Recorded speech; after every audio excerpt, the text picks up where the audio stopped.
Bonjour, alors aujourd'hui je suis à Sainte-Maxime et je visite aussi Saint-Tropez à la recherche des mythiques tropéziennes. Et non, je ne parle pas des filles mais bien des beignes. À bientôt.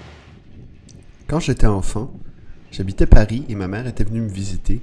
Nous avions séjourné à Sainte-Maxime, dans ce joli petit village et cette plage qui est maintenant déserte. C'est le milieu de l'hiver, c'est donc tout à fait normal.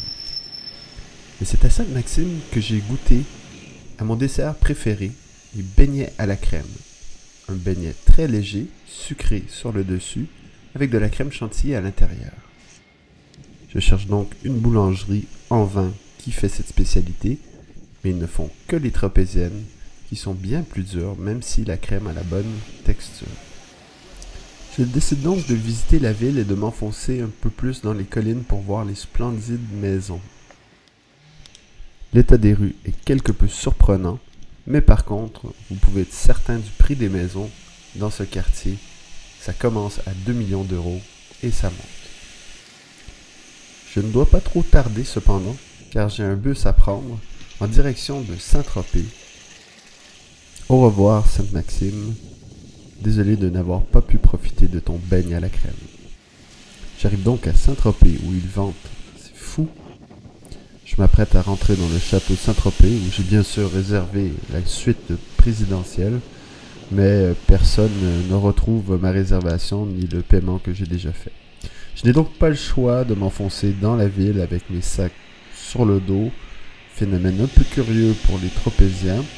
Moi, ce que je trouve drôle et curieux, c'est plutôt la patinoire et la fausse neige. Ça fait vraiment très Noël. Et je m'arrête dans ce parc. Pour mon shooting photo, j'ai voulu aller à Dior, mais finalement, il ne payait pas assez, alors j'ai décidé de passer mon tour. Je poursuis donc mon chemin, me décidant à acheter peut-être une bague à 10 000 carats ou pas, afin d'aboutir au port. C'est là que j'ai rendez-vous avec Brigitte Bardot dans son bateau. Nous y arrivons, donc voilà un petit peu le paysage, comme vous voyez, c'est tout à fait charmant. Et oui, je pense que je me suis trompé de vie. Admirons plutôt le joli petit port. Et même si l'eau a l'air tranquille, quand on arrive du côté de la mer, regardez les vagues. Il vente, c'est terrible. Il y a même un homme qui a osé traverser cette passerelle. Moi, je n'oserais pas, tellement j'aurais peur d'être projeté dans la mer. Je m'assois quand même quelques instants à l'abri du vent pour profiter de ce beau soleil que vous voyez. Mais vous me connaissez, j'aime aller au bout des choses. Je dois donc me rendre au phare, même s'il vente beaucoup. Je vais donc grimper ces marches, mais je me fais bousculer par le vent. Je me tiens bien à la rambarde pour prendre ces quelques images. Je ne sais pas où je trouve la force, mais je décide de visiter la ville.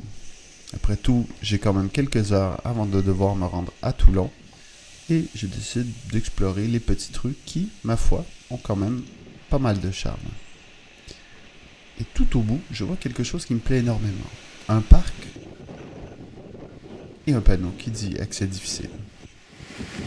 Qu'est-ce que vous en pensez? Je suis capable de le faire?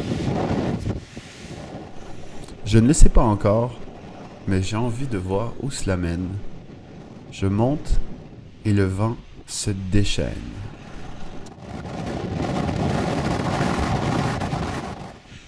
Tout au bas, vous pouvez apercevoir un cimetière.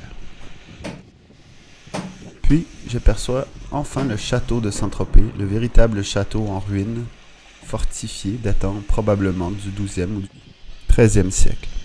Pas moyen de le visiter, je ne peux que le contourner, c'est probablement trop dangereux de toute façon, mais par contre, la vue est absolument magnifique. Finalement, Saint-Tropez aura été tout à fait charmant.